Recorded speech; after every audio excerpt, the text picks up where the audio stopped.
team.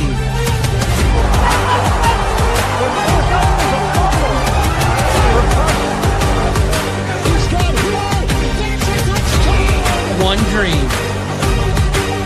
One family. 30, 20, 10, touchdown Miami! 1, 2, 3, go!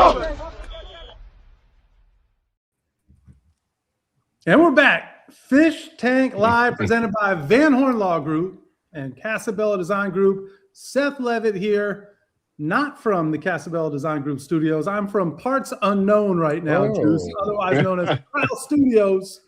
And of course, as always, the DolphinsTalk YouTube channel. And I am joined by the man with the best hands in the live podcast business. He is OJ McDuffie. Juice, how we feeling, man? Man, I'm feeling great, Big Seth, man. But I'm loving your setup right there, bro. You know, it's pretty nice, right? It's definitely an upgrade. Talk about a come up. That looks cathedral right there, man. Like, yeah.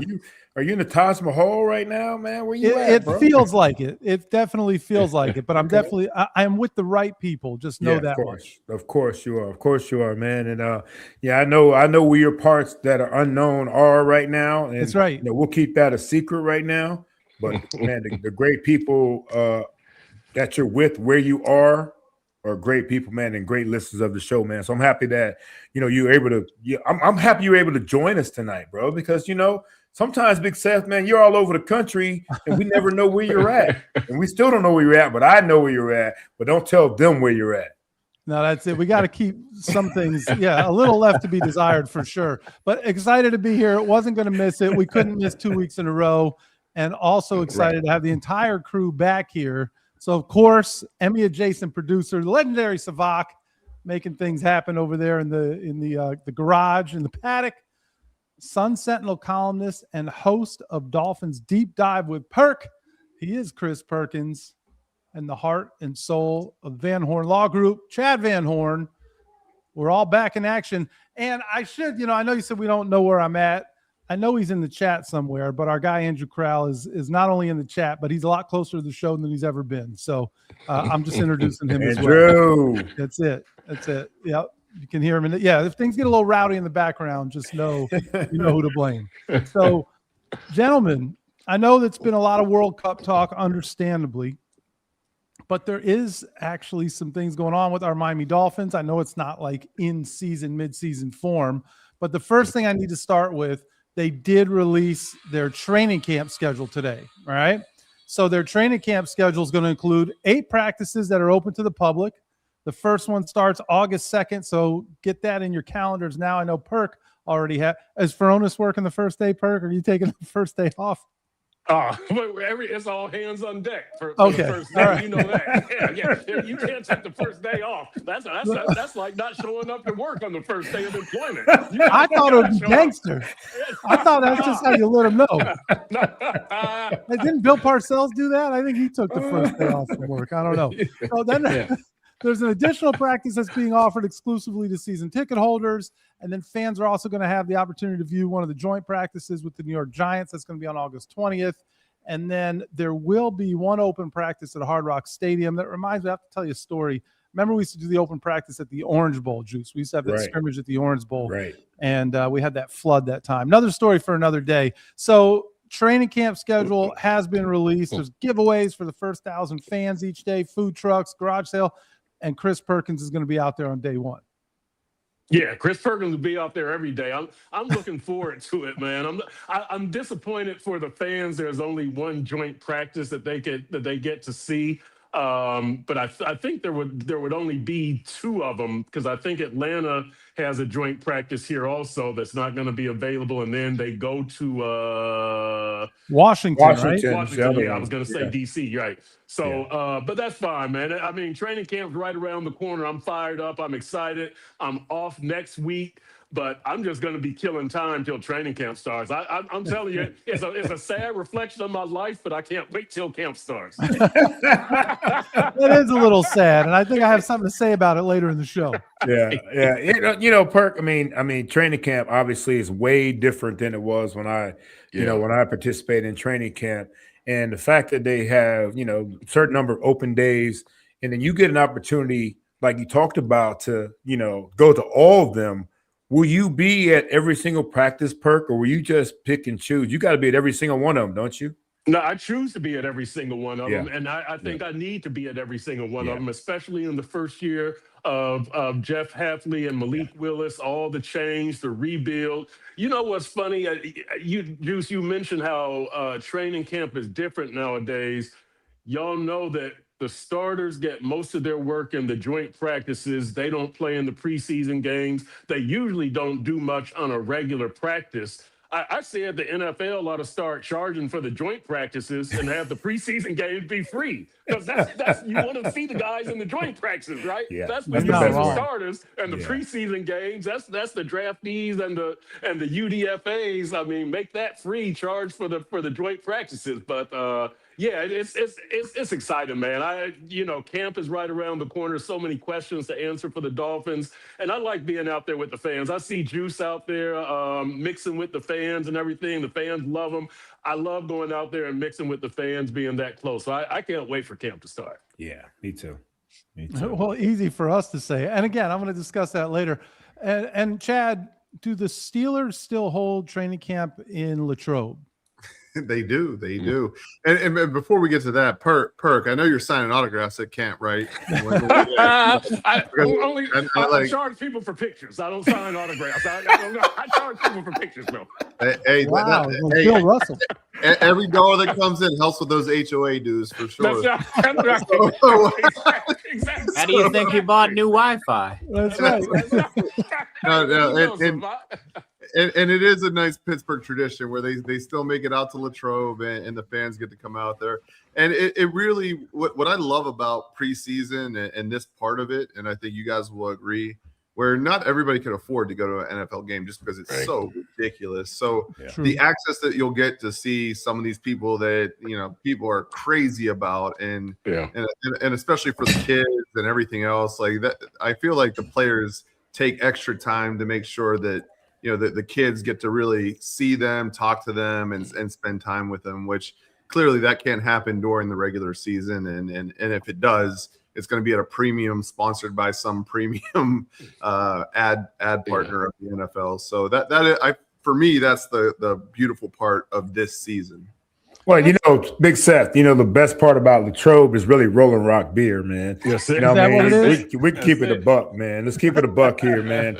Rolling Rock is, brewed in Latrobe, and hopefully the Steelers, because I don't like them, hopefully they partake in a lot of Latrobe, Rolling Rock beer while they're in training camp. You know what I mean? That'd be a great situation for anybody who's playing against them in the AFC. Because they're an AFC team, I want them to enjoy the atmosphere, the mountains and the beers that are going on right there in Latrobe, Pennsylvania. It's kind of you, Deuce. It's kind. And Seth, what's funny about that though is, like, that is the only distraction that there is in Latrobe. Yeah, it's a big difference. It's a big difference. So, fun fact: in 2000, Juice, Harvey would have me advance these games. I had to advance a Dolphins Steelers preseason game, so I had to go up 2 or 3 days early to a preseason game in Latrobe. I slept in one of the dorm rooms there on a cot. I slept in a cot in the dorm room. I'm wondering what in the hell am I doing here? But so I had my own training camp experience. Well, Big Sam, they picked the right guy, because you wasn't gonna go out and kick it. You wasn't gonna go find nothing to get into. They picked the right guy to advance that game, because Seth is going to be all about business. He's going to sleep on the cot. He's going to get the information we need. He's going to bring all the hard copies of the newspapers back to us. All the things that we need. That's the guy to send to Latrobe. He couldn't send my ass to Latrobe, because I'd have found a way to get to Pittsburgh. I might have jetted over to Cleveland. I might have found a way to get all the way across to Philadelphia. I don't know, Big Seth. I've been the wrong guy to do an advance on that game right there. Yeah, well, that's why none of the players were ever sent out for advance. Real quick though, do the Dolphins have anything like that where, like, they have to bunk at a certain place, or they're always coming from home? Well, it's funny that you asked. Now, Juice wouldn't know about this, but the team used to have to stay in Rolling Hills, and this is when they were in Davie. Prior to that, St. Thomas University. What do you mean I wouldn't know about that? Well, I mean, I don't know. There's some bed check rumors that. Shall I go on, or do you want me to go to the next Yeah, go topic? ahead, man. It's 30 years later. Go ahead and tell on me, Big Seth. You tattletale. You a tattletale, man. You had to go ahead and ask. I tried to just throw it in there slick like, and nobody would have said it. Okay, fine. If you want to go there. So when the Dolphins did training camp in Davie, they would have to stay in Rolling Hills. Okay. So Rolling Hills now is Grand Oaks and, beautiful private golf course.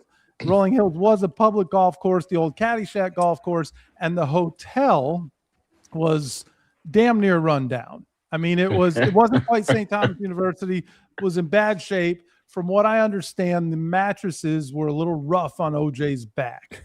And so he might stop by the hotel for a little night treatments. But by the time bed check came around, I don't know what deal he had going on there. But rumor has it. What room were you supposed to be in Rolling Hills? And was that one always empty? I was on the first floor. That's all that mattered, Big Seth. Easy access. Being on the first floor was critical with a sliding glass door out the back door. Yeah. You know what I mean? Like, bottom line was this, man. As a young jit, and then as I got older, I had back problems, Big Seth. And I'll take that to my grave that I had back problems where I need to sleep in my own bed. Fair enough. And my own bed was only 10 minutes away. And as long as I was back to training camp in time, what's the point? What's the point me staying there when I can go home, get a good night's sleep, and have a great day at work the next day? And that's all I cared about. And that's a true professional. But what happens if 85 other guys all took that same approach? Well, they better show up and have a great day at work the next day. Yeah. If they didn't, then they need to keep their ass in the hotel in those raggedy ass beds. You know what I mean? And not only that, man, you had to go. I mean, I'm glad Rolling Hills is gone, but you had to fumigate that damn thing 2 days before you went there. You know what I mean? You had to put you had to fog that thing first because I was there by myself, but I might have had company. You know what I'm saying in that room, man. So it wasn't the company that I wanted. It was a company that was a little smaller, way smaller, and they were like, had wings. Coming in yeah, they was trying to holler at a brother. You know what I mean? Right. Yeah. Oh, too So good. yeah.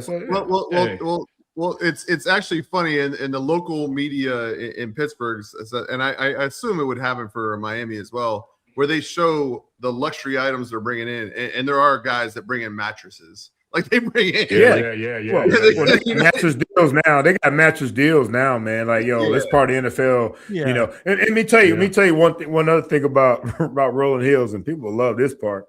Before Larry Izzo and Zach Thomas were the dudes. We had those rookies. It was on a golf course. I mean, you said that Caddyshack golf course. Yeah. We had them run out to one of the greens, butt naked, touch the green, and run back.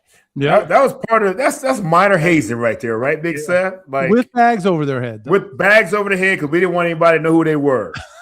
And that's before cell phone video, obviously. Before everything, before all that. You know what I mean? And I'm sure the biggest problem for them was probably that they didn't recognize it no matter what, because, I mean, naked with bags on their head. Juice, where you going, man? I'll leave it there. All right, let's keep it moving to some current events. We'll go to some current events. Chris Perkins. I feel like we're already in the legal zone. Definitely. We were looking for a topic, Chad, and I think we landed one. So, Perk, I know you've been all wrapped up in the World Cup, but you still have had time to write. Yeah. And I always keep up with what you're writing. Yeah. And on July 6th, you wrote an article, and I gotta read this headline. I just gotta read this headline, and then we can go from there. Can Dolphins trio of Achane, Brewer, Brooks outperform Marino, Taylor, Thomas? Perk, help me out here, man. Help me out here. At least tell me I don't write the titles. I don't write the headlines. Like, what are we talking about, man? All right, with Chad as my legal counsel here, I will say I did write that headline. I did write that headline. I probably shouldn't have said anything, but I did write that headline. So here's what the column was about. If you read it, you know. So you know if you're a team, you have your leadership trio or your leadership group. Back in the day, Marino and JT and Zach were a leadership group. It goes to, whoever you want to say, Ryan Tannehill, Mike Pouncey, and Rashad Jones. Last year with the Dolphins, it's Tua and it's Waddle and it's Tyreek. This year with the Dolphins, it's Achane, it's Brew, and it's Brooks. I'm talking about the playoff performance over multi-year period. The Marino and JT and Zach group was from 98 to 2000. They were 3-3 in the playoffs. And I know Dan didn't play in 2000. That was Jay Fiedler. But that's the standard. That's what you have to do. So can Achane, Brooks, and Brew over a 3-4 year period equal or surpass 3 playoff victories? And I'll go a little bit further. If they don't, I would have a hard time calling this rebuild a success. Because that's not a really high standard that you're talking about, right? 3 playoff wins in 3 years. That's very respectable, but that's not a high standard. If you don't do that, I'm not sure that this rebuild is a success, but that's what I'm getting at. This leadership group, can they produce that many playoff victories in X amount of years, 3, 4, I don't know if they're together for 5 years, but that's what it was about, a leadership trio. And what can you produce in the playoffs? So, but you recognize, and maybe it was don't smoke crack, water. You recognize, and again, maybe it was intentional, that when you throw those 3 names out, and 3 players that we're very happy to have on this team, next to Dan Marino, Jason Taylor, Zach Thomas, 3 Hall of Famers, one and Mount Rushmore type Dolphins, and maybe the greatest pure passer in the history of professional football. Like, is that intentional so that you make sure people are going to read this thing on July 6th? Or I know you're talking about the playoff win piece, and we're going to talk about that in a second. I know you're talking about the playoff win piece, but when you mention those 3 guys, you're almost setting them up for failure to say, can they outperform these 3 guys? It's a headline that's designed to be provocative, designed to get you. All right, well, mission accomplished. To get you to click. And if you read like 3 or 4 paragraphs into it, it explains, it puts the context to it. And so I know that people want 140 characters now, right? That's what you want. You don't want to read, 8 paragraphs or 12 paragraphs, but that's what it was. It is this leadership trio. What can you accomplish? That this is kind of your standard of, if you're going to be a successful trio, if this crew is going to be successful, this is what you need to match or surpass. And I think that's a fair standard for them. Well, it is and it isn't. And this is why I'll say that, aside from the fact that those are 3 icons here, but this is year 1 of a rebuild. So you're counting in the next 3 years, starting 98 was Jimmy Johnson's 3rd year as head coach.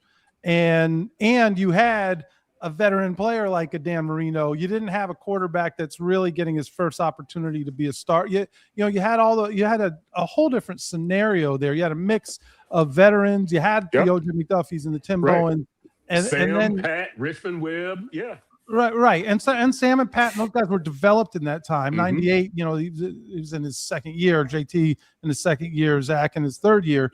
But you're Achane, Brewer, and Brooks, if you're saying in the next 3 years, the odds of them having a playoff win this year are zero, right?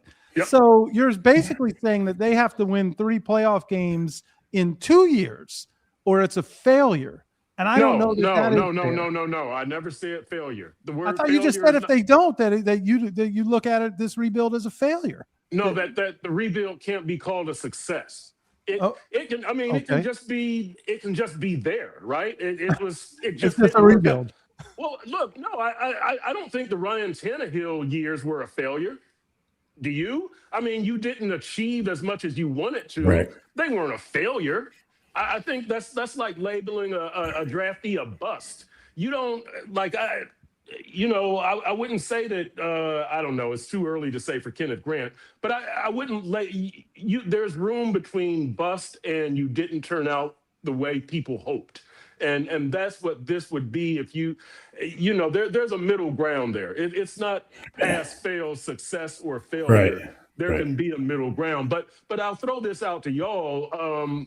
What is the standard to deem this rebuild a success to you? So to me, it means some postseason success. But what would you guys? Where would you draw the line? Yeah, that's a great point, Perk.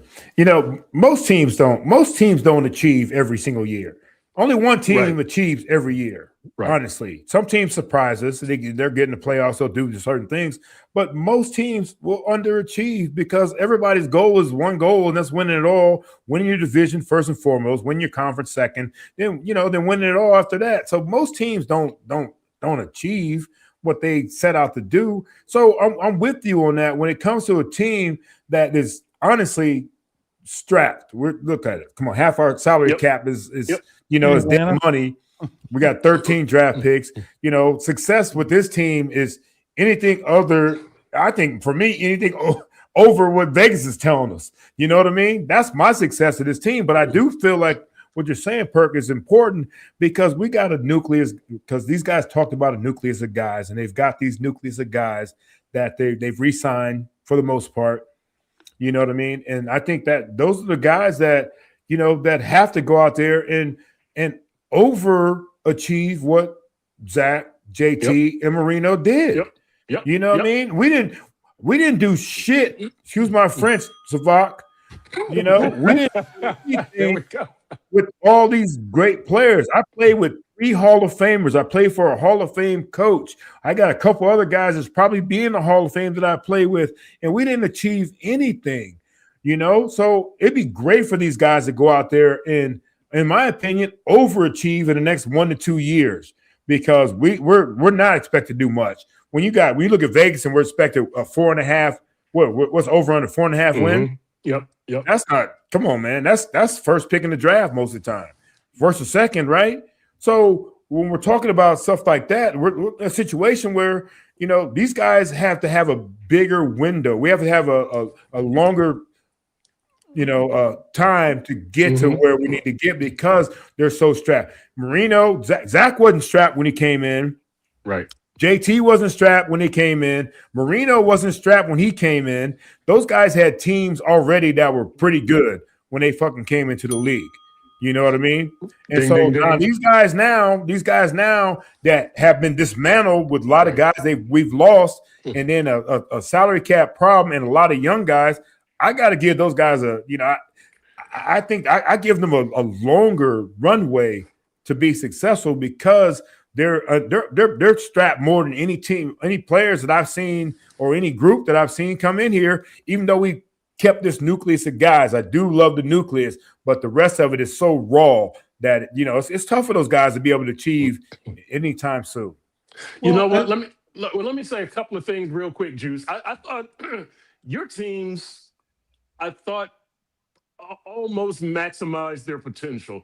You were limited at quarterback when you had Jay Fiedler. The other teams, either the offense was there and the defense wasn't, or the defense was there and the offense wasn't. I thought this previous group of Dolphins, the Tua, Tyreek, Jalen Waddle, they left way too much meat on the bone. Yeah. I thought you guys pretty much maximized your potential, pretty much. I have no problem with your era.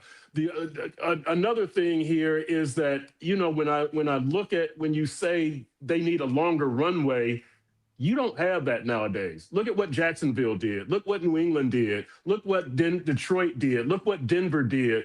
Teams are turning these things around in 2 and 3 years. And that's the standard you have to hold this group of Dolphins to, fair or not.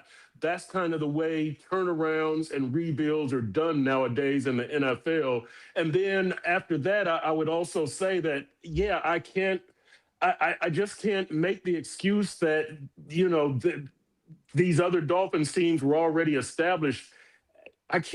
No excuses. This is a grown man's league. It's a results-oriented league. Now, I'll say this. I've said the bottom line for this season, the major objective is not the one-loss record. It's to make sure you have the right people in place, starting with Sully and Half and Willis, and then making sure that you have the right mentality and mindset. Then it's the one-loss record. Don't give me 3 wins, but you've got to do that other stuff first. But Perk, so here's, and Michael Leva just brought it up in the chat. Here's the 800-pound gorilla in the room that we're ignoring. This team hasn't won a playoff game in 25 years. Neither had Detroit. Now we're saying that these guys are going to win 3 in the next 3 years. This year, it's not going to happen, right? You yourself just said it's not going to happen this year. So that means they're going to have to win 3 in the following 2 years, which means at least one of those seasons they're going to be in a conference championship game.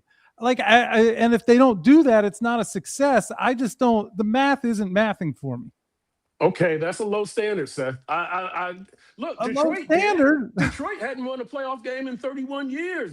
Dan Campbell takes them with his with his risk-taking coaching. He takes them to the NFC Championship. No, cut that, Savant. I like Dan Campbell. He's not the guy you want coming after you, man. No, he's not. You take a shot at Mike McDaniel. I know you could take him, but I don't know if you want Man Campbell coming after your ass. I can't take Man Campbell. But you have Jared Goff, but you draft well, and you know that's how you do it. I mean, you've got to figure out a way. The Rams do the F those picks, and they get the free agents. But if you look at the Rams, they also develop picks in the 3rd, 4th, and 5th rounds, right? Cam Kinchins and all those guys. So you've got to figure out a way. I don't want to hear the excuses. I'm sympathetic. I'm reasonable. I'm understanding. It's not an excuse. I'm trying to be realistic here, Perk, in terms of what you're setting. I don't think it is a low standard to say that if they win 2 playoff games instead of 3, that it's still successful. I'm saying that if they want to be the most successful trio in the last 20 years or whatever, they need to they got to win 1. Well, I know. But again, look at what Jacksonville did and Denver, and look at what's going on. But you didn't compare them. That your headline, your provocative headline, didn't compare them to Jacksonville. It compared them to 98 to 2000 Miami Dolphins. Yes. I'm comparing eras, not players. I'm not comparing Achane to Marino and JT to Brew and Zach to Brooks, right? It's the era. It's your collective achievement in this set number of years. And by the way, Achane, Brooks, and Brew probably get 3 years together, right? Because Brooks and Brew are 28 years old. They're going to be on the wrong side of 30 pretty soon. Achane weighs 191 pounds. I'm not sure he's going to be productive for another 4 years, 3 yet. So yeah, there is a clock on this team. They're on this trio from that standpoint that I don't know. But again, if they don't do it, if they don't get 3 playoff wins in 3 years, I'm not necessarily going to call them a failure. That's way too harsh. It would just be they're not the most successful trio in the last 20 years of Dolphins history, but you can still have had a good rebuild. I would just not call it a successful rebuild. Perk, we talk about Dan Campbell a lot, and you look at some, his start in Detroit. We talk about starting off 0-10-1 his first year, right? Mm-hmm. 1-6 his second year, correct? Yep. You know what I mean? And then finally getting off to a good start his third year. That right there, if we're going to allow that, we have to allow our guys, considering what they're coming into, the same opportunity, right? Yep. Dan Campbell was honestly a failure as a head coach. He was great here, but then when he got his shot at Detroit, he wasn't very, obviously very good. And then they figured it out. So, I think that the fact that these guys came in, like I said, so, handcuffed at the beginning, is it about the players that we're talking about as a nucleus, or are we talking about the coaches and the new coach? Obviously the new coach and the the staff that's coming in and have to, rectify what's been happening for over all these years. And like you said, Big Seth, Mike said that if they find a way to win a playoff game in the next couple of years, I'm gonna be on South Beach like I used to be back in the day, bro. Of course, but is that a successful? Yes, it is. It's success for my we need to break the seal, man. Hell yeah! We need to break. Yes. You gotta start with one to get two. You gotta start with one to get two, Perk. But it's not a one-off. It's a marathon, not a sprint. Perk, you're gonna be down. We're gonna be on Brickle with you, man. To get this win, we're gonna be kicking it with you on Brickle. Well, I'm always down there, so that's nothing new for me. Not with us, though. Okay. Not with us. Okay, well, you guys tell me generally what would it one playoff win over the next 2 years, and you would call it a wrap? You would give out the contract extension? No. We didn't say that. Okay, define successful rebuild for me. Generally, what would you say? 2 playoff wins over a 4-year stretch, or what? Generally, the reality what would you call is that the bar has been lowered so far here in South Florida. But Perk, it is this town that I'm going to go bigger picture here, and I tell this to all the Miami Heat guys and everybody else. They get upset. There is no bigger team, no bigger fan base. The Miami Dolphins are what this town is about. And everyone, my son never grew up. He hasn't seen the Miami Dolphins. They put 60,000 asses in that stadium, and they haven't won a playoff game in 25 years. Everything else is a fad. The Dolphins are embedded into the DNA of South Florida. And so what I'm telling you is, if Jeff Hafley... What are you trying to tell me, Big Seth? What are you trying to tell me? If Jeff Hafley and John Eric Sullivan can squeeze a playoff win in the next 2 years, it is a massive success. And then the bar resets after that. But it will be, and so it will become a massive success. And especially if you're saying the next 2 years, when nobody believes they're going to win more than 4.5 games this year. So if they win in the next 2 years, 1 playoff game, if they win 3, like you're talking about, they have surpassed what Dan and JT and Zach did from the standpoint of success on the field, because they will have gone to a conference championship game most likely. Right. So I think that would be a massive success, but then the bar resets, and then the standard has to be reset as well. See, I wouldn't call 1 playoff victory after 2 years that the rebuild is a success. I would say that you're off to a great start, fantastic start. You have turned heads. You've gotten what would you say? So with Jacksonville last year, you would say that rebuild is a success? Jacksonville hadn't gone 25 years with that, and it is. You're already comparing them to that standard. It is already successful, but now the bar reset, and now the expectations continue to rise. You know what? And I'm sorry, Juice. I apologize, but Jimmy Johnson used to say that the stakes get higher the more that you win. Correct. Right, because when nobody's expecting shit from you, then that's where the expectations are lower. Yeah. But then the more you win, the games become more important. The stakes get higher. You're held to a higher standard. The quarterbacks are being evaluated more strictly. So right now the bar is so low that yes, 1 playoff win. Because look how many coaches couldn't do it. Look how many coaches. Nobody since day one could win a playoff game. Yeah, I don't know. I think the standard is too low around here. Yeah, and I think that's why is it? We set it. It's been set over 25 years. It's been set that low. Why is it so low, Bert? I think it's so low. And like in 2023, I was preaching this. I was writing this, that this is not a team that's headed for playoff success because you can't beat good teams. Well, you were right. I don't give a damn that you scored 70 against Denver. Woohoo! The next week you went and got your butt kicked in Buffalo, 48-20. That's what matters. That's the standard. Buffalo, not Denver. Buffalo is the standard, and you failed to meet that standard. And then after that, you thought you did meet that standard, and you gave out all these ill-advised contract extensions, including the Tua. And I that's agree. why you're in this situation right now. So you've got to Agreed. raise your standard. You can stop and smell the roses, and I do that in life, and I appreciate that. There's nothing wrong with that. But don't have that be your destination. That's just a stop on the way to your destination. I'm gonna tell you this, Perk. I'm gonna tell you this, man. And I love that you brought up the Denver game, because we talked to Eric Ezekama, and he told us, Seth and I, that after that game, they all changed in that locker room, bro. The leaders in that locker room all changed, and they didn't work as hard as they used to work. They thought because they dropped a 70 burger that they could roll out any day after that and roll out a 70 burger. And that was their detriment. That's when they started, reading their own press clippings, as my high school coach used to say. And Joe Paterno say, don't read your own press clippings. And these guys started reading their own press clippings, and the work was not there after that. So I think what it boils down to, we're talking about so many different things here. Do we have the right guys now that are going to be able to take success, build on success, or take success and rest on their laurels?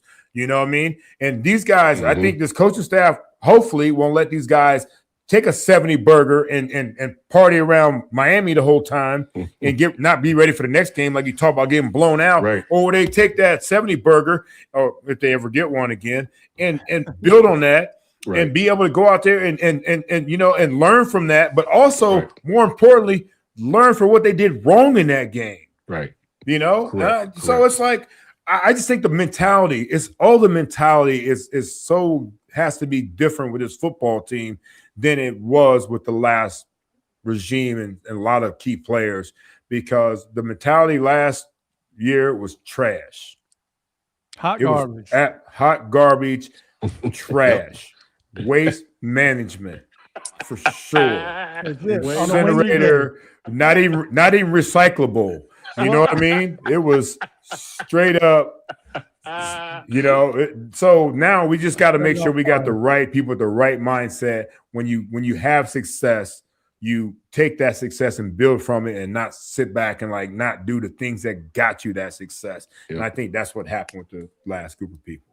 So speaking of hot garbage, ESPN. Damn, nice. That's a nice segue. Let's see what you got here. I'm like, wait, wow, what's this segue? What is this segue? ESPN ranked NFL rosters. Yep. And they ranked the Miami Dolphins as having the worst roster in the National Football League. What you got, Chad? You thought the Steelers should have been 32? I thought we were talking about Perk or Savak. I didn't realize what point at. I didn't realize. I was like, hold on. Thanks, Chad. I appreciate it. Sorry. I didn't. Chad was about to step in for 2 weeks of libel. Okay, but yeah. Oh, Lord. That's pretty good, Chad. That's pretty good. So yeah, ESPN ranked the Dolphins as having the worst roster in the National Football League. I bring this up for two reasons. Number one, does that change what your expectations are of this team, Perk? Do you agree with ESPN that this is the worst roster in the National Football League? So and I asked that question to everybody in terms of, and I'm going to be the first to say I have not compared the Dolphins roster to all 31 other rosters in the league, but it seems a little extreme to say it's the worst roster in the National Football League. I could agree with it, but I'm with you. Who cares? Who cares? Because it's partly by design, right? When you take that salary cap hit, right? You're not going to be a top flight roster. So it's not like the result of a failed strategy. It's by design. And then the second part of that is, let's see what they are at the end of the year. That's more important, right? The 2019 Dolphins, right? We know they started off 0-7. We know the first 3 games they got outscored 133-16, but they finished 5-4 that season, right? So 5-11 seasons. So I'm fine with that. ESPN, it's the Dolphins are low-hanging fruit, right? They're a punching bag right now. It's easy, but let's see what they are at the end of the season. Like Juice said, I like the mentality of Sully and Half. This group wouldn't take a 70 burger and relax. They would focus. I like the mentality that is forming with this team. So I think by the end of the season, if they are 32 now, and they might be, I don't think they will be by the end of the season. Yeah, and also, Big Seth, you think about it, when you got a team that's going to be full of rookies or second-year guys, I mean, you can't. How do you evaluate a roster like that when you've got our whole D line are going into their second year basically, other than Sealer. You know, what I mean, you got a whole 13 draft picks that are we're counting on half of those guys to play. You got a new quarterback. You got the whole group of wide receivers that haven't been here other than Malik Washington. You gotta take that with a grain of salt, because you gotta look at the guys that haven't been here, haven't been around. So when you evaluate a roster, you got to think that's probably pretty accurate when most rosters have a veteran presence, a veteran quarterback, a solid defense, or a run game, or whatever it might be. So, I mean, I love being the people that I love being the punching bag. I really do. I agree with that. As an organization, because, these guys hopefully have some pride about themselves. And these guys hopefully – want to prove people wrong to a point where, you got to get out there and strap it up every single Thursday, Friday, Saturday, Monday, Tuesday. Well, the NFL plays every day of the week, whatever day they're playing nowadays. But Sundays, bro. It is really any given Sunday. You can go out there and get a 70 burger put on you, or you can put a 70 burger on somebody. So it's real football, man. It ain't college ball, man. When you go out there and we're playing. I love Eastern Michigan, but hell, we knew we was gonna put 50 on Eastern Michigan. I mean, it was just a guarantee. Like hell, I was gonna build my stats up before I put 150 on Miami, University of Miami. So by the time I got to U of M, I had 350 in 2 games. You know what I mean? So I'm just saying, it doesn't happen like that in the league, man. So I just think that these guys, no matter what, I want them to read these press clippings. I want them to have some motivation when people are telling them they're 32nd in the league when it comes to a roster. When people are telling them, that their team is not going to be very good. When they're telling them they're going to, win no more than 4 games. I love that. I wish I was in that locker room right now, because I know me being the big voice that I was in that locker room once I was allowed to. Perk, sometimes you guys got to wait. Chad, you got to wait to be the big voice, in the locker room until the other big voices are quiet or they're gone, which, both kind of happened in my situation, And, wait a minute, real quick, Perk, I was with Zach and JT.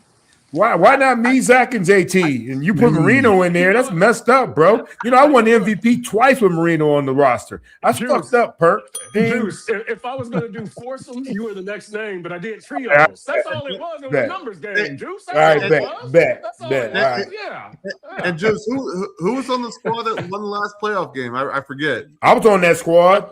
And Marino wasn't. He wasn't. Right. Marino was not. I don't know. Thank you. And I got a couple big plays in that game too, Chad. My counsel has turned on me. Damn. Represent yourself. I think there's a conflict of interest going on. Hey, hold on. For the record, I never approved the headline. It was never ran by me. I never approved the headline. I got to make sure this time. Man, I walked into the courtroom with the wrong man. There it is. Hey, you got to jump on your attorney in front of everybody, and then they'll give you new counsel immediately. You got to just jump on his ass. That's it.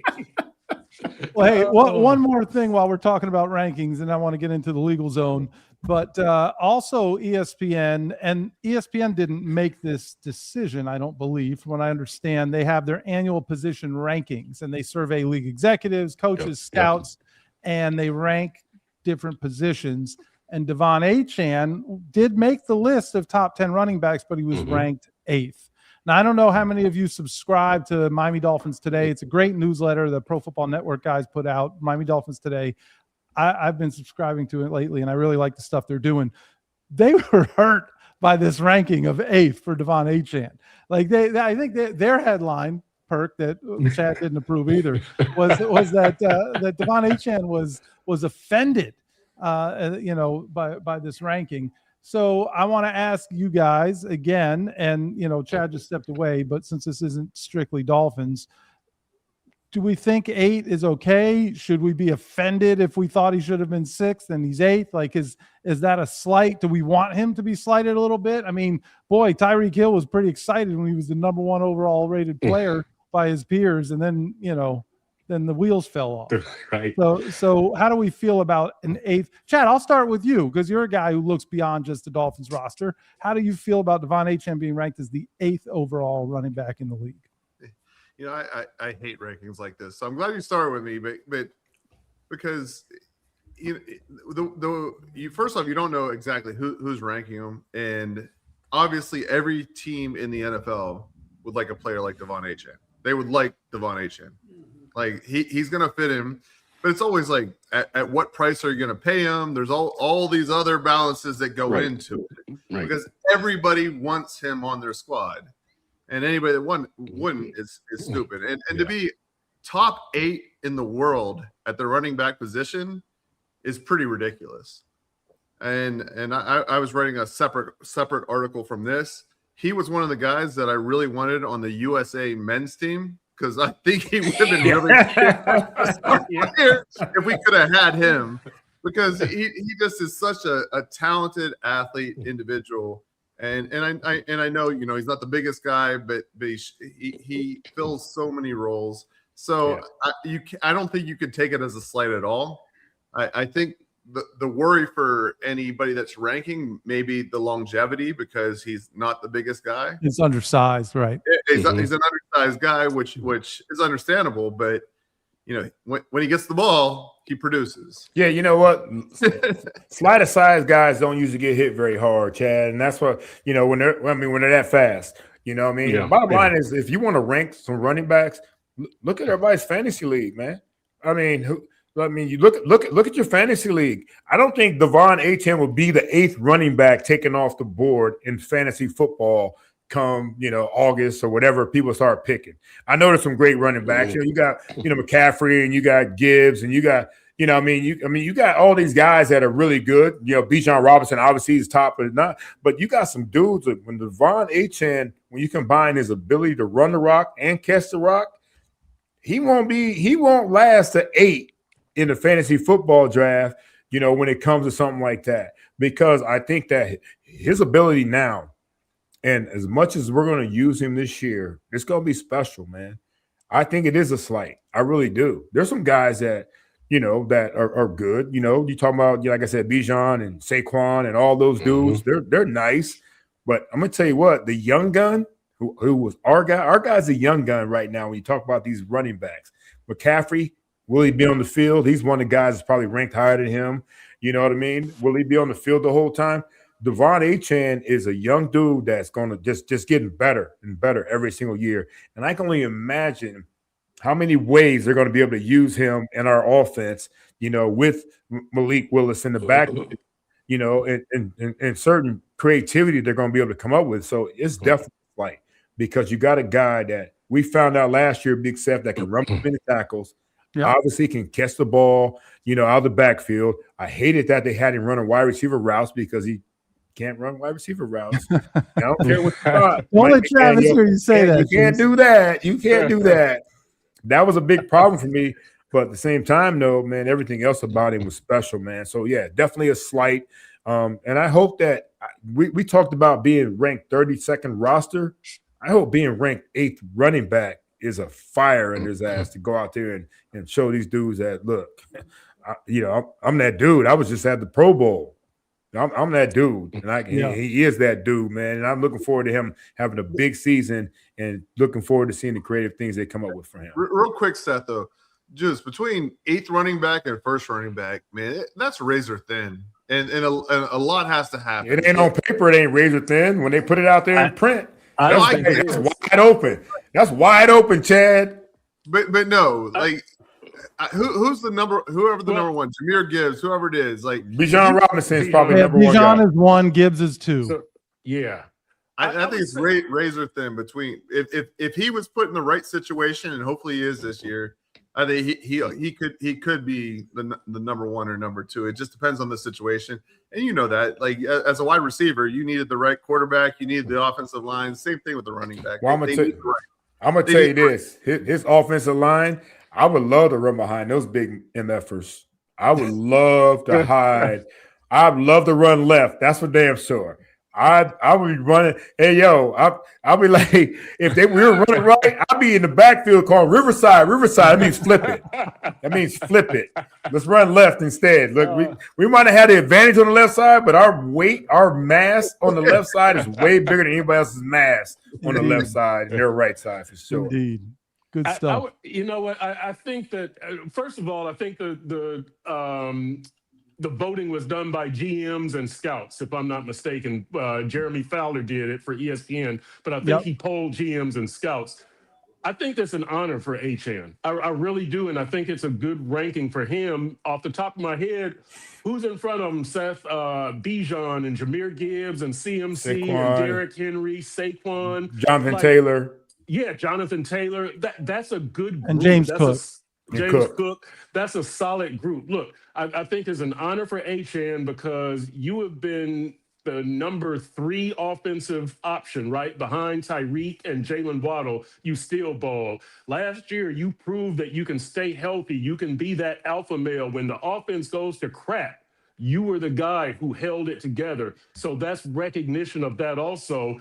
Achane hasn't done it for that long. So this is also recognition of, hey, 3 years, you're number 8 and you're still on the rise. I think it's all positive for Achane. I really do. Now, I'll go Jimmy Johnson, who you quoted earlier, Seth. As you have more success, the bar goes higher. But I think right now for what Achane has done, 8 is accurate. 8 is an honor. After next year, maybe you could say he should be 5 or 6 or whatever. But I really do think that's a fair, accurate, honorable recognition of what Achane has done. Chad, my headline, I just want to make sure you're okay with this. Chris Perkins, Achane, you're 8th and you'll like it. Is that can we go with that? Achane, you're 8th and you'll like it. You're 8th and you'll like it. Yeah. Or we'll cut. All right, I just want to make sure. All right, so listen, we're top 25%. Come on. we have plenty of dead cap hits. Whatever. What's more? Like, I didn't do it. That's a great point. That's a great point. So, Chad, do we have a legal zone topic tonight? You know, Seth, I just wanted the legal zone topic to be about the U.S. men's team. That's all I wanted to be about today. Legally, they brought the country a lot of energy, a lot of excitement. And then they pulled a Dolphins move and they shit the bed.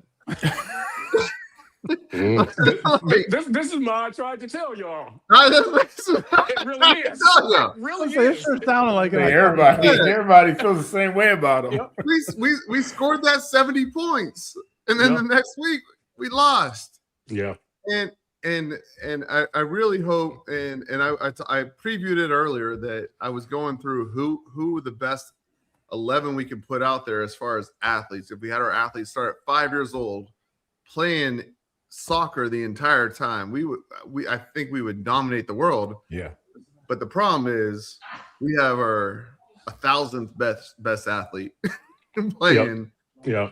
And it shows because these guys, man, from these small countries too, like compared to our countries, these small countries, they just dominate. And so it was in Hard Rock Stadium. I'll still call it Hard Rock Stadium because I'm not calling it Miami Stadium. FIFA's not paying me shit, so I don't give a damn about that. Ding ding. Not a fish tank sponsor. So legally speaking, I feel like we are obligated now that the United States is out, Mexico's out, Canada's out, so the host countries are out. There's only one team that we can cheer for, and it is my neighbor, Lionel Messi, even though they might have cheated as well. Is that a flex? I think definitely a flex. Yeah. Hey, that's my neighbor. It's all good. Okay. That's what we do in Fort Lauderdale. We have people like Lionel Messi. So go Argentina. The legal zone today was taken care of earlier today, but but it really brought so much excitement. Like you should have seen. I don't know. Have you guys seen the crowd around my office for the Columbia when they were there? Like there was 100,000 people. Yeah. There for the bus to go out. Actually, Chris's coworker, David Lyons, was in my office reporting from my office. Really nice. There was nowhere to like park or seat. So FIFA has been great for the community. I wish the United States would have went farther and take the over on Dolphins victories this year. That's all I got. How about that? That is like a legal zone. I tried to tell y'all. All in one. So we won't come back to him later. Our law group. Thank you, Chad. Fabulous. So, Juice, you're kind of kicking off. I tried to tell y'all, but kind of not. Yeah, I guess I am. I guess I'm gonna try to kick this shit off. Damn. Hey, come on, Spock. You tripping. Spock, he's gonna start talking to you like a kicker. Hey. You got one damn job. Hey, all right. So we're all kind of on the same page here. I think Perkins said he hinted that he might be on the same page with, this I tried to tell y'all is really inspired by a tweet by my man Mauricio. So I tried to tell y'all been hyping these boys up like they're built for the bright lights, like the moment's gonna elevate them. Nah, on the biggest stages, when the world was watching, both Tua and the United States men's national team straight wet the bed. And I tried to tell y'all. Tua Tagovailoa, the kid with the arm talent, the quick release, the rhythm in the pocket, regular season wizard. But when the lights get national and the pressure hits, turnovers pile up, big moments shrink, and the doubts that always lingered come roaring back. We saw it in Miami. Those cold weather games, those playoff spots, those times where almost wasn't enough. Now he's in Atlanta fighting for snaps. Talent never been the question with Tua. Big stage killer instinct. Now we're still waiting for that chapter for him. Enter Malik Willis. This is exactly why the Miami Dolphins moved on and put the keys in his hands. Dual threat menace with elite athleticism, a cannon for an arm, and legs that can extend plays or punish defenses on the ground. In big games, he brings that swagger, that playmaking ability that flips the script, scrambling out of trouble, hitting deep shots, and keeping defenses honest with his mobility. No more watching a pocket collapse and the play die. That's what I love more than anything. Willis creates when it matters. And cold weather games, forget about it. We saw what he can do in Green Bay, driving in the frozen tundra where others fold. He's built for those brutal conditions, strong base, toughness, and ability to run through the snow while still delivering strikes.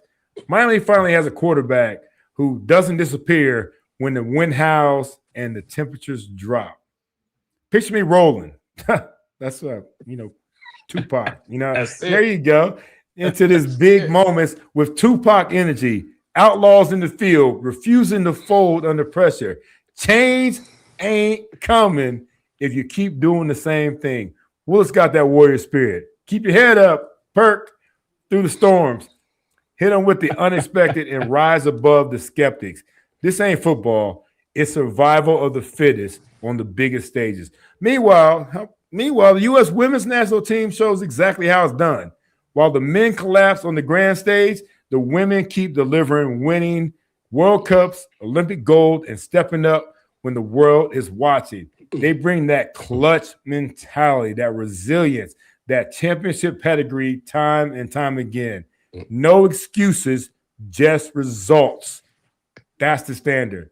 Then you got, again, the U.S. men's national team hosting the World Cup on home soil, nation behind them, golden generation vibes, and then they lay an egg against Belgium in the round of 16, losing 4-1. Now, Tim Ream, he had the most awful night of anybody I've ever seen in soccer, And we can say Trump cursed him, but 45-47 wasn't on the pitch. He wasn't even out there. So, my goodness, man, a collapse on a night where America expected magic is the same old story.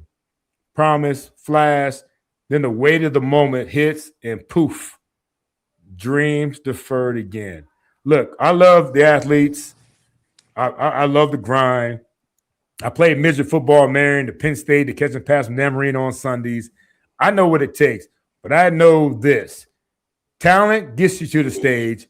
Heart, focus, execution, and the right fit when millions are watching. That's what separates.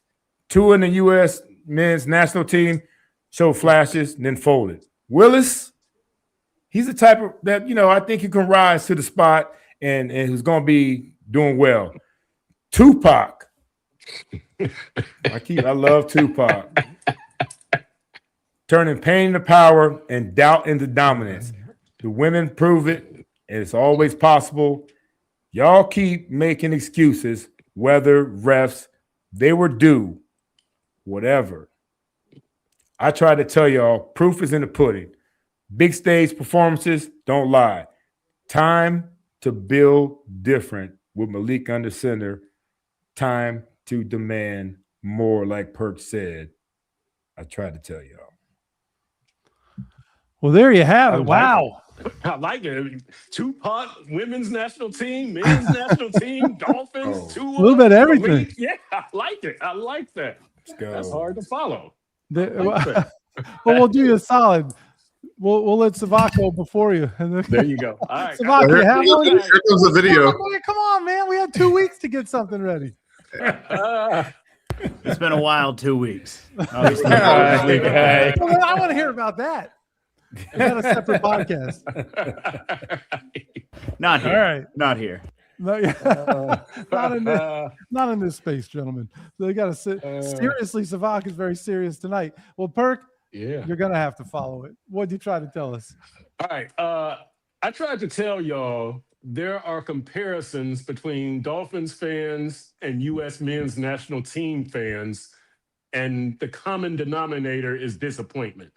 And look, the Dolphins fans, I've always compared both of these two fan bases to Lucy and Charlie Brown. When Charlie Brown is going to kick the football, and every time he's just confident Lucy is going to keep that ball there. He runs up to it, Lucy pulls the ball, and he falls on his back. And that's what happens to Dolphins fans. That's what happens to U.S. men's national team fans.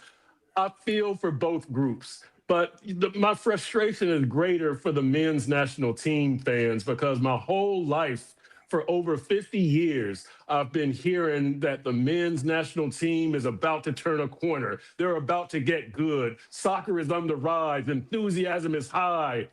And then it's just disappointment. And what I hate is everybody makes excuses for them. Hey, good effort. Good job. I'm not sure that it was a good effort. I'm not sure that it was a good job. You beat Paraguay. That was great. You beat Australia. That was expected. You lost to Turkey. I understand you were arresting a lot of people. You beat a bad Bosnia team. They might have been the worst team in the round of 32. And then you get smoked by Belgium. And look, there's really no shame in getting beaten by Belgium. The U.S., if I'm not mistaken, was 16 in the world, and Belgium was number 8. Belgium was supposed to win, but they were shook. They were shook all night. They were never in that game, and that's what disappoints me, and that's what makes me feel bad for the U.S. men's national team fans, myself included. So there are similarities between the plight and disappointment of these two fan groups. I hope good things are coming for both of them, for the Dolphins this year, for the U.S. men's national team. I'll talk about you in another 4 years, out of sight, out of mind. I'm sorry, I'm not a soccer fan. That's the way it is. But I feel bad for both fan bases. I see similarities, I tried to tell you. Mm-hmm. And Seth, I need a 12-second I try to tell y'all. Because you got it, bud. All right. You can take Savak's time. You can great stuff. Yeah, I'm going to take Savak's time. So I try to tell y'all, one of my heroes in my life is my grandfather, and he played soccer growing up. He came over from England, and his brother, Robert Craddock, played for the 1950 FIFA World Cup team. Mm. And he was part of the first squad that ever beat England in football. Obviously, we just celebrated something about beating England a few days ago. And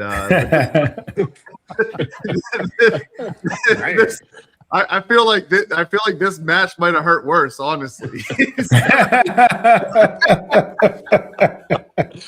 That's Well, like history. lesson. I grew up and I know I look like a football player, not a football player or a basketball player or anything else. But I grew up playing soccer at like from 2-3 years old, and with my Uncle Bob and my grandfather. His name's Thomas Craddock. But they told me some fantastic stories, and the rivalry. Uncle Tom. That's right. The rivalry is no, that's my dude. That's my dude. That's my dude. Yes. But it is amazing though how like the world impacts, and I know we talked about it a little bit last time we talked about it 2 weeks ago as well, where people are seeing the United States for what it is, and it's a great country, and when people come in here, like obviously politics and the national whatever, but when you come here and you meet the real people and you see amazing people on podcasts like this, you understand what we're about, and I'll never forget my grandfather and my uncle and they were so proud that they were part of that team that beat England. And brought soccer to America, or football to America, and then called it soccer. And they were two of the people too. They're like, we are not calling it football. Like this is soccer. We're in America. This is what it is, and we beat your ass. Yeah. And that's what we did 1776, and that's what they did in 1950. And that's part of my legacy. So I just wanted to bring that up because. My unfortunately both are passed away at this point, but they passed down those stories for so many years. Awesome stuff. And Seth, like before you do yours, man, I echo what Chad is talking about, man, because it has been great. I think we talked about this a little bit before we got on the air about how everybody around the world has loved everything about America. And honestly, when it comes to World Cup, Olympics, and things like that, it's the only time I've seen this country come together as one. And honestly, it sucks that we are so divided on certain things, but one thing we all do love is this country, and we love watching our athletes go out there and compete. And especially as one, wearing that red, white, and blue. And some people get it twisted. They think people hate them. Nobody in America hates America. Nobody. Everybody that comes to America wants to be in America. A lot of people that come in now experiencing America like, damn, I love America, because America is a great place for the most part. But don't get it twisted that America can't be better, and it should be better in a lot of different areas. But I'm with you, Chad. It sucks that we can't root for our team on Friday night. You know what I mean? Because I know that, every bar, restaurant, whatever might be packed, wearing the red, white, and blue. I was at the quarterdeck, the other day wearing my red, white, and blue, and it was every black, white, yellow, green person that you love America was there rooting for the same team, man. And, I'm happy, and thank you for sharing your family history about, bringing this country together under one flag, under one under those three colors. And because we don't all the time, we get now, then we get to the fall, we get divided again, bro. I wish they could have the Olympics and World Cup every year. I'm alternating, and we could all come together for this stuff time after time after time, because the only time we come together, bro. It's unfortunate. I think that's the mic drop. Yeah, I don't think I need to try to tell anybody anything. I think we ended on that. Mine's evergreen. I can use it for next week. Perfect, Big Seth. Get us out of here, then, Big Seth. I think that's your role, Deuce. All right, everybody. Sorry I got a little long-winded, but everybody, thanks for diving in.